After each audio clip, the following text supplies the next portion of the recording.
Climate Wisdom from COP30 Belém.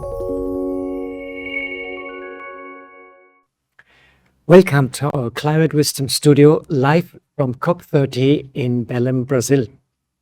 We'll bring together experts from science, politics, and spirituality to explore the unfolding climate catastrophe. Myself, I'm Golo Pilz, and I will be tonight's moderator on conscious choices for a world in transition. At this COP, there are daily good and bad news. The good one first. Yesterday, the International Energy Agency published its latest report, and it seems renewable energies are now unstoppable and growing faster than any other major energy source. Renewable prices are more than competitive, and the rise in low-carbon electricity is expected to seal the transition away from fossil fuels. This is the good news. The not so good news is that in a recent interview, Professor Rockström of the Potsdam Climate Research Institute, one of the leading climate scientists, said that we have to capture at least 10 billion tons of CO2 every year from the air to limit global heating to 1.7 degrees. This will cost about $1 trillion per year and might even create other problems. This shows how late we are already in our efforts to keep CO2 levels low. I'm glad to have two experts with me and hope we can shed some light on today's topic, Wisdom for a World in Crossroads. We have with us Shabnam Bassi. You are the Deputy CEO and Secretary of the Green Rating for Integrated Habitat Assessment. It's quite a tongue break. Yes. Green Rating for Integrated Habitat Assessment, in short GRIHA, from India. And you worked also for the United Nations Development Program and for the Bureau of Energy Efficiency, the Government of India. And you're actually specializing and promoting energy efficiency in buildings. Welcome, Shana. Thank you. Om Shanti. We have also with us Sonja Olsen, and you are since 1995 the director and coordinator of the Brahma Kumaris in Denmark. In 2009, you co-founded the Brahma Kumaris Environment Initiative in order to raise the awareness at the Brahma Kumaris international community and also bring a holistic approach to the UN climate conferences. And since then, you have attended each and every climate conference. Welcome, Sonja. Thank you. All right. This brings us straight away to our first question. Shabnam, please share a bit about your work at the GRIHA and what brings you to this climate conference. All right. Thank you. First of all, thank you so much for inviting me for today's conversation. And I'm very hopeful that these kind of conversations will lead to, implementation on ground. And that is where, we have to work the maximum. Just a brief about my organization, where I come from. So as you mentioned, that GRIHA is an acronym for Green Rating for Integrated Habitat Assessment. And it was designed more as a philosophy in the year 2007. And that was a time in India when a lot of glass buildings were coming around, and you could see that how glass did not make sense in the Indian context, because we are in a tropical site, and to have more glass buildings will mean that we are having more and more heat into the buildings. So in order to put more sense into the kind of constructions that were happening, GRIHA was conceptualized, and Ministry of New and Renewable Energy and TERI, they came together and they brought together this concept that they should have developed some rating in the Indian context, which is akin to the kind of constructions we do, the kind of materials we have, and the kind of policies that we have in our country. So keeping that in mind, in 2007, we were conceptualized, and UN has recognized as the India's own rating system, and the emissions that are reported from the Indian context. So GRIHA has been recognized as a tool to measure emissions from the building sector. That's the most important point. So if I have to talk about GRIHA as a tool, it is more to do with the environmental how do you evaluate the environmental performance of the projects, which takes care of energy, water, waste, even your lifestyle, and how the construction management sites are operated, in terms of the kind of pollution that they're Like a creating. model village, basically. Right. So we take care of the entire project, right from design to operations, and even after the buildings are handed over. So we take care of the buildings, in the entire life cycle. The emissions are calculated, and that is how the holistically the green ratings are created. So this is about us, and definitely, when we look at ratings, we are also having a very important component of training, capacity building, because in India, you all know that, we have capacities to be built at the municipal levels, at the student level, and of course the various stakeholders who are into the business of green building. So we have developed quite comprehensive programs, and they're in fact customized and tailor-made to look at training of stakeholders at various stages. So this is about us, and I'll be happy to answer you further to. And you mean at COP, you're interacting, have programs? So definitely, when we came at COP, this has been a place, which is globally recognized, where, we see that how the global experience comes in. So this platform we have used not only to showcase the kind of work that we do, and there are best case studies from the Indian context, but of course also to learn from, what the global partners are doing across the world.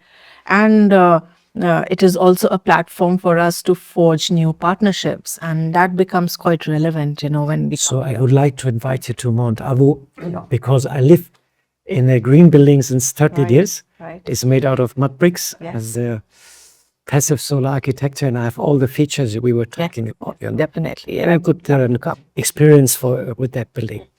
Wonderful. I think your work is very important in the Indian context, because India is hit by climate change very, very hard. Yes. That's the high temperatures this summer. Yeah. This brings me to Sonia. Sonia, please share a bit about the work of the Brahma Kumaris Environment Initiative here at the COP. I know you're doing quite of programs and projects and so on. And what are you doing here, and what's your personal motivation which keeps you going for such a long time? After all, we don't have often a COP veteran here for interviews. Thank you, Golo, for the question. And yes, I think it's a duty to participate in the climate change conferences. I was thinking of what to say. I could say many nice personal motivations, many values, but deep in my heart, I think it's my duty. It's a very, very stressful atmosphere. It's high pressure and high anxiety, and a lot of money, a lot of lives is at stake. And in these very chaotic situations, I feel it's the duty of the peaceful yogis to be present. So that's where I'm going, I think. And if we step out, what example are we setting to our colleagues, collaborators, partners? We say, no, it's too stressful for us now. This is not, I feel, the right thing to do. And what we do there, we have a nice slogan: we connect, we share, and we are peaceful. Yeah. So yes, we forge new relationship, we collaborate, especially with the faith communities. And when we work together with the faith communities, we often set the tone in a subtle way. So many times we have examples that the faith community get together, start talking about mindset change internally, and a few years later the politicians picks it up. UNESCO had a big pavilion many years ago saying it's not the climate that has to change, it's your mind. And we started a few years. Now India has sustainable living as a main slogan, and this has been our slogan for a few years.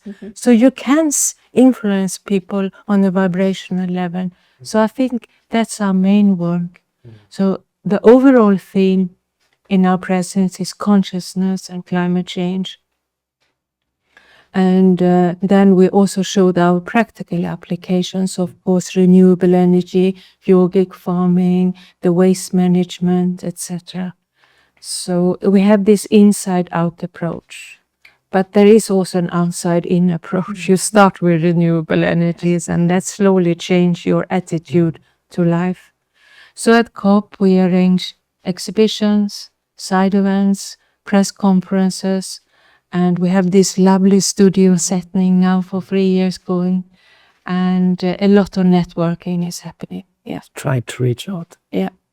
Yeah, I remember in Baku we had a presentation at the Interfaith gathering. It was all about greening buildings of faith, temples, mosques, churches, and then I think the number was staggering, 40 million buildings worldwide. And if they would go green with renewables, it would set a huge example. Okay. So interfaith movement is a big movement. And yesterday we had a bishop here and we talked about how to unify the movement and bring them all together in one table, which is a tricky story. And 80-90% of the world belongs to one faith or another, right? So if they come together and green their buildings, for example. So let's have some good thoughts in that direction. Shabnam, you live in Delhi, and Delhi is quite well known, often in the news, for its serious smog. And unfortunately, and I'm often also in Delhi and experience myself, but Delhi is also being hit hard by climate change. I remember I was last year in Delhi in May, end of May, and some temperature record was broken, 50. And there was some debate if the thermometer is correct or not, but I think it was 51, 59 degrees. Yes. And I was out in the open and it was tough. Yeah. It's a different heat from here. Right. And life almost came to a stop. And I went into a shopping mall and the shopping mall couldn't manage. No, they couldn't manage it. And I asked the manager on ground floor, it was 26, 27. First floor, it was 30. Third floor, it was 35. The manager what's going on. He says, we're running full throttle. If we go more, our system will break. Right. Yeah. So that was, so it was at the brink actually. So there's a lot of discussion going on in India on green cities, how to develop cities, how to make them fit for the future. For example, I heard painting roofs with a white special reflective, tree plantations, building adaptation, and so on and so on. Can you share a bit the ideas and concept developed in India right now to make human habitats more fit for the future? So, Golo, I think you rightly pointed out that Delhi being the capital of India, so the major challenges that we face are, of course, extreme heat conditions that we see every year. And Delhi has always been known for the rich culture, the beauty, the architecture, that it brings. And of course, religion is a very big part of staying in Delhi. But it's been known for all the wrong reasons recently. And of course, recently that you may all have heard that the air qualities have jumped over 500 and it's becoming like smoke chimneys, in the last 1 month. So the two reasons quite evident for this kind of a situation in Delhi is one, of course, is the geographical condition, because we are a landlocked city, and there is the ventilation, or you can say that the free flow of air is quite limited. And the second, which is of course the most important, are the anthropogenic activities, the kind of activities that are going on in Delhi, be it your mobility or the construction or the kind of usage of infrastructure that we have. So these are manifolds, and I think the problems need to be tackled at that level, where we have to see how we design the cities for future. So if I have to talk from the Griha perspective, so we have the frameworks that we have for rating of projects under Griha. We have embedded quite deeply the concepts of self-sufficiency into the projects, which means that when the projects start to look at even at the design stage, so we have brought in quite important principles into the way the buildings need to be designed. The first most important aspect or element of any building should be the design itself. That is the most important area where you save the maximum energy.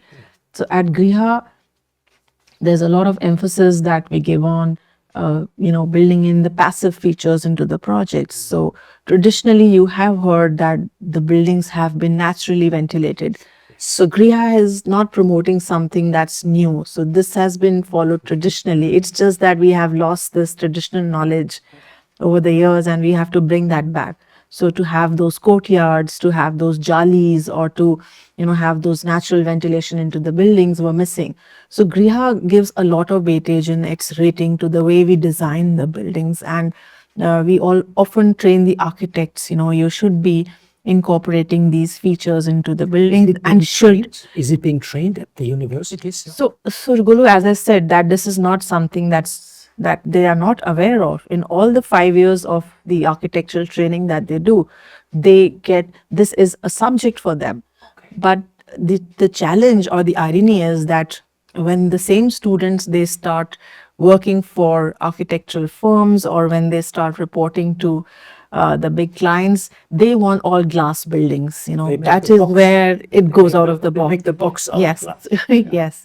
So that is where the traditional knowledge goes out of the window. But a lot of it now we are putting this sense back to the developers and, of course, the architecture community, that you have to promote the ideas of passive features. The second that you rightly mentioned is on the idea of cool roofs. So when you say that the city temperatures were 52 degrees or 51 degrees, it's not that the city had that temperature. It is that our cities have started becoming more hotter because of the urban heat island effect that's more commonly that we know of. And then what happens is that because there are a lot of hard paved areas, so what happens is that most of the heat gets trapped into the concrete jungles that we have created in the cities, and that is why the city temperatures go higher, 3 to 4 degrees than the surroundings. So that's what I was coming to. So Griha, the next step that we also have to look at the nature-based solutions. For example, tree plantations, or the urban forests, or the green cover that we should have for the walkways and pathways. It not only adds to the beauty of the city, but also it absorbs a lot of pollutants from the air. And last is on the mobility, because mobility is becoming one of the most important element of creating pollution in the big cities. So to have transit-oriented cities, or to have cities designed in such a way that the buildings are mixed use, it will help to push the cause of sustainability, reduce emissions, because it will increase mobility and encourage people to use less of vehicles and use more of walking. Right. I understand it's a huge topic, subject, yes. And we can talk for hours yes. on the energy efficient buildings, and there are a lot of tricks. Yes. Double walls, painting the seams, the roofs. Another one, of course. I was in Ahmedabad at the workshop, and many of these ideas also were aired, and I'm sure that this is a good idea to pursue that, especially in countries which have this maximum heat problem like India. I read today was a report that the university in Riyadh in Saudi Arabia, they made a report and they said very soon Saudi Arabia will become unlivable. Oh, because they cross certain temperature limits, and they say air conditioning won't work and you cannot go outside any longer. That's also quite a stark warning. All right, that brings us to our next question. Sonia, our title today is Wisdom for a World at Crossroads, and this somehow acknowledges the urgency of the crisis we are already in, and seeing the challenges which are going on and the slow political progress on the other side. How do you maintain a sense of positivity, of positive action and hope also? What advice do you have for activists which have a burnout? Is actually a very relevant question. Today, as 3 of my very close colleagues in other NGOs, they are home from the COP. They stayed home because of not feeling well, because they are, he's signing, you have to look. So they are not feeling well, and they are feeling stress from the COP and the heat, the intense pressure. So 3 colleagues, very close, just kind of close to burnout yesterday on the phone. Exhaustion, yeah. But first, the question of hope. I think everyone has to ask themselves, what gives me hope to continue? And I want to tell my favorite story, because 2015, we met Professor Johan Rockström in Paris, and we had set up a meeting with our sister Jenti, Golo and myself, and he's very enthusiastic. So I wonder, how can he stay so enthusiastic and hopeful, even though everything is looking quite gloomy? And I asked him, and he said, because I believe in scalable technology. I thought, okay, so let me ask our senior sister Jenti, what gives you hope? And she said that the soul is immortal. And I thought, wow, that's 2 very, very different questions. Scalable technology and immortal soul. And I asked you, Golo, you might not remember, but you said that what gives me hope is that we can shape the world around us with the power of our thoughts. And then when I asked myself, what gives me hope is just kindness. People are kind to each other. If I lose hope and someone smiles at me and a little kind, give me a cup of tea or something, then hope comes back very easily. Of course. So at COP, we have millions of opportunities to be kind to people. Right. And yesterday at your program, actually, it was so hot in the beginning, and the lady behind me, she used the hand fan for me also, and I thought this is a small act of kindness. Yes, of course it is. Yes. Yeah, but coming to the question of burnout, there are many theories about burnout. There are many steps to reduce stress in daily life. So I can only answer for myself. And what I do every morning is I say to God or to the divine, I'm available. And that helps me to keep flexible for these immense number of changes in the program every day. And I have a surprising outcome. And then I say, let me do what's in front of me, and let me do it with love. And finally, I collect small moments of happiness. There are many small victories during the day, and if I forget them, I easily get negative. So to collect small moments of happiness all the time. Wonderful, Sonia, for so many points to stay hopeful and positive despite all the stress which is at COP. That brings me to our last question. I got recently a very nice calendar from you. It's that little nice calendar I received from you, and it quotes from the Upanishad, and it says controlled greed, which is very interesting. And it also talks about ancient Indian wisdom of sustainable practices. I think ahimsa is one of them, for example. And how can ancient wisdom inspire us and help us in our current situation? So very interesting, and thank you for pointing that out, because that is something that we have always tried to connect our work to, how our ancestors have looked at it, and how the Upanishads have looked at it, and we have found very stark connections with the way we are working now, and the way we should look at the buildings of future. So the Asian wisdom definitely offers us 2 directions for the future, and we have found that first is, of course, reconnecting with the nature's intelligence. Often we feel that we have tried to isolate humans from nature, but traditional Indian thought has always been that the humans cannot be separated from nature, and the concepts of Prakriti, which is nature, and the concept of Panch Mahabhuta, which is the 5 elements of nature, which is Jal, Agni, Vayu, Prithvi, and Akash. I think these are interdependent, and this is the law of life. And if our cities and our buildings are designed keeping these ideologies in mind, then also looking at the local climate, the geography, the community, we will automatically lead ourselves to not only resilience, but also to the well-being of the people who are living out of these buildings. The second thought, and which is also extremely important, is redefining the idea of progress, in the name of progress, because everything that the nature offers, it doesn't mean that it's there for our personal use.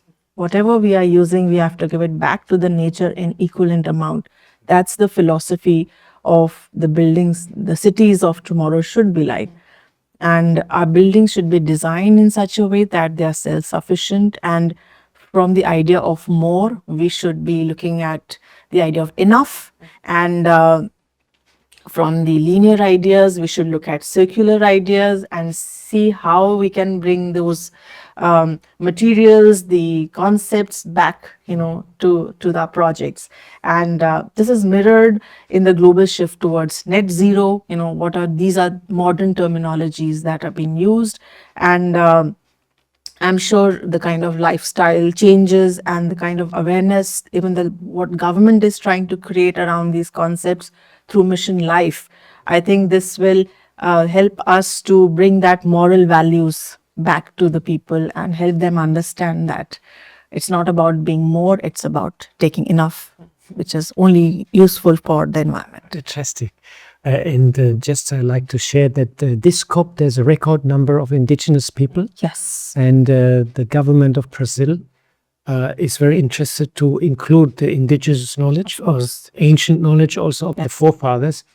And I often find some very, very old buildings. I see that. Yeah. I have a bit of fable. I'm a builder, a bit of fable also for them. And then I study them, how they build, and they are so smart. Yeah. In Gujarat, for example, many of the old buildings, they have a big water tank underneath. Yes. And they collected the rainwater and they had nice, cool drinking water throughout the year. Yes. And they just had inside the building, there was a little bit of an opening. They put the bucket down and they got the fresh water out. Isn't that interesting? So they conserve every water. Yeah. I also like your point that nature's resources is not for personal use, it's for the common good. Exactly. If I forget the common good, this becomes greed. Yes. So wonderful, such wonderful insights. And unfortunately, we're running a little bit short of time, but overshooting our time, but it's not a big problem. And I hope our audience is also inspired and looks a little bit more into alternative energy efficient buildings. Is a big, big topic, and a lot can be done there. Right. Yesterday we had a activist for vegan food, for plant-based diet, and he says the plant-based diet is the biggest contribution it can do for climate. And I think the second biggest is building sector, right, where there's a lot of potential to protect nature and to protect climate, of course, because a lot of energy is at the moment wasted, and materials often are not recycled. Definitely. If you go to a construction site, they're often quite messy. A lot of plastic is lying around, and I'm so happy to bring back natural materials. Yes. Good. So this brings us now to our final meditation. And Sonia, would it be possible to guide us in a meditation for a couple of minutes and bring back the wisdom into our life? Sure. Yes. So I invite you all to take a moment of silence. First, relax your body. Take a few deep breaths. Wherever you're sitting or standing, I stop and I breathe the air, which give lives to the body.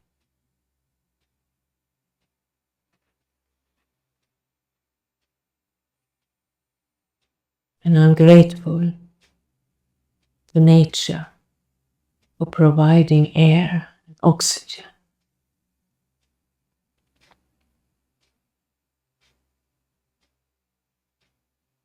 And I go within with my attention. And I find a very positive, peaceful place within.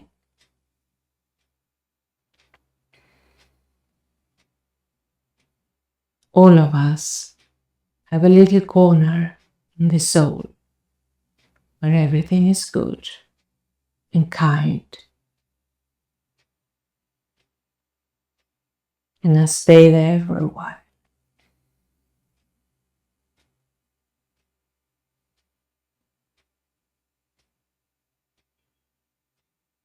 And then I start generating these vibrations of peace and positivity.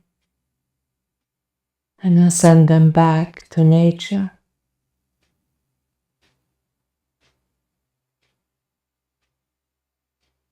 Nature gives me resources. And I give back my peaceful, positive energy. So I hold this energy. And I see the world in front of me. And I encircle the world, peaceful, positive vibrations.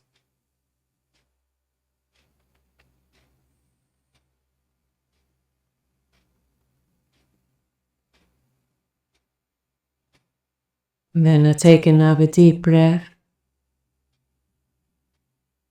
and prepare my mind to come back to action. Om Shanti. Thanks very much, Sonia. Oh, very lovely meditation. Experience the wisdom and the connectedness with nature. Thanks also a lot to our speaker, Shabnam, for joining us. Thanks, Sonia, for taking time. And thanks also to our patrons and sponsors and all the volunteers behind the camera, which make this live studio possible. Please also join us tomorrow. And tomorrow morning, we have a very interesting session with Christina Figueras on ethics at the heart of COP. And for details, please visit our webpage, echo.brahmakumaris.org/live. Last not least, thanks very much to you, our audience. After this session, we play a short video of Griha. So please stay on, have a look at the video, and you will get some good inspirations for energy efficient buildings. Thanks very much, and goodbye from Belem.